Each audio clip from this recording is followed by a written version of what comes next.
5 tips for navigating expectations in marriage. Families are supposed to eat dinner together, or at least that's what my wife believes. I, on the other hand, grew up eating when and wherever I could. Our whole family was pretty busy between work, school, and sports, so we rarely all sat down together to have dinner. So, when I got married, I brought that background into our marriage, and my wife brought her own expectation. One night, I made my food and started heading toward my room to do some work and eat, when she stopped me. "Why don't you come in here and eat with the rest of the family?" I froze in my tracks. This idea had never really occurred to me. I took my food and sat down with our young kids to eat.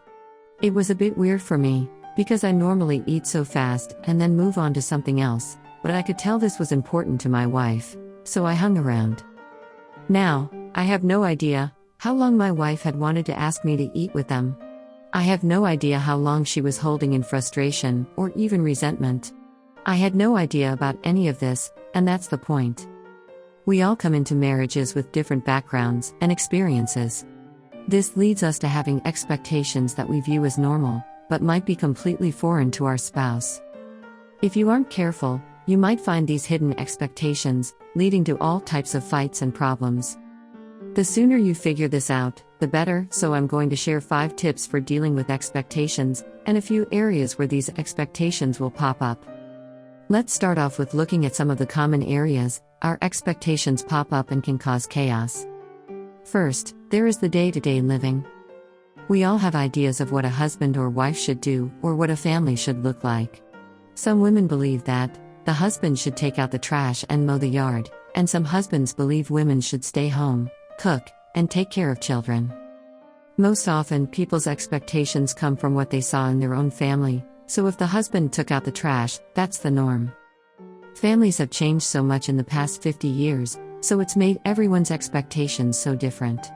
We now have so many women in the workforce, and so many people growing up with single-parent families. Second, people have different expectations about children. The most obvious and big one is, if both spouses even plan on having children. Unfortunately, I have seen marriages fall apart over this. Somehow, people have got married without ever talking about this subject. Then, once married, they found they wanted different things. The other big issue with children is how will you raise them? Will they be forced into doing certain things, like band or sports, or will you allow them to choose what they want? Do you expect all A's? How are you going to discipline them? Any one of those can cause some major issues between the parents. Third, people want and do different things for the big events of life. I personally don't care much about birthday parties, but my wife puts a ton of effort into them. She has a theme, decorations, games, gift bags, and possibly special outfits. What about other holidays like Christmas? Do you get to open a present on Christmas Eve, or do you wait until everyone wakes up on Christmas morning? For so many people, these big events are stressful and cause arguments. If only they understood each other's expectations. Alright, now that we've looked at some of the common places for misunderstandings, let's look at 5 tips for preventing or resolving these conflicts. 1. Discuss and set expectations early in life. Most people get engaged and married, and they really have no idea what to expect, or have any kind of plan. It's not until a few months in that they start to realize there's more to it and problems start to pop up. This happened to me as well, and I honestly wish we had dealt with things earlier. One really great way to deal with these expectations is to do premarital counseling. Your counselor is trained and has experience that will help you both go into marriage a bit more prepared. He or she will show you lots of areas you might not have considered and help you understand your future spouse better. Then, you can discuss any differences you have and find ways to deal with it ahead of time. 2. Don't hold it inside and suffer silently. Is there something that your spouse does that's annoying? Something that's been bothering you for a long time, but you don't do anything about?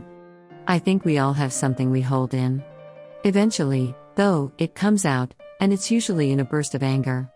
Don't just sit there and suffer silently. Speak up. There's a good chance your spouse doesn't even realize what he or she is doing. He or she has no idea that you are angry and would love to change, but that's not possible unless you tell him/her. The longer you hold it in, the angrier you are going to be, and you could have saved yourself a lot of pent-up frustration if you had only said something. 3.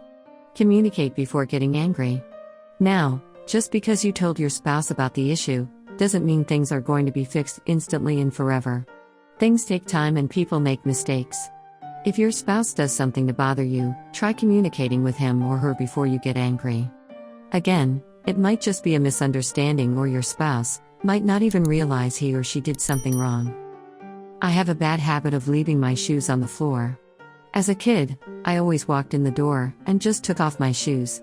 My wife has told me multiple times that this bothers her, and this is a sign that I don't respect her. I don't feel that way, or even understand why she thinks that, but still, I have tried really hard to break that habit. Sometimes I still fail, but it's not something I do on purpose. Maybe I had my hands full, and was planning on putting up my shoes in a few minutes. Maybe I really just forgot. Maybe the kids knocked my shoes down. Whatever the case, it's best to talk about things first, before jumping to conclusions and getting angry. 4. Consider your spouse's background. This advice is similar to the previous one. In most situations, it's better to be slow to anger and stop and think about things first. Before you judge or get angry, think about your spouse's past and why he or she does things the way they do. My wife and I had very different childhoods and upbringings. My parents were very supportive, and I could even be called spoiled. While she grew up with divorced parents and had to work for everything. Now, my wife likes spoiling our children because she wants them to have things she didn't, and I am harder on them because I saw some of the issues with being spoiled. When I think about her past, I'm less likely to judge her, and I understand why she wants to do things a certain way. 5. Love always. You got married because you were in love, and no matter what happens, you should continue to love. Love your spouse when you are irritated, and when he or she makes the same mistakes over and over again. Love your spouse when you can't understand the crazy things he or she does. Marriage is tough. It's so tough that a lot of marriages fail. Many of them fail because they don't set expectations early on, don't communicate about the issues that come up, and get angry over every little thing. Love will help you get through those tough times, but more importantly, love will get you a lot farther with your spouse than anger. Continue to love no matter what, and you'll be amazed at the changes that take place. Wherever you are in your marriage, and no matter your different backgrounds or expectations, you can learn new skills, change, and create a healthier marriage.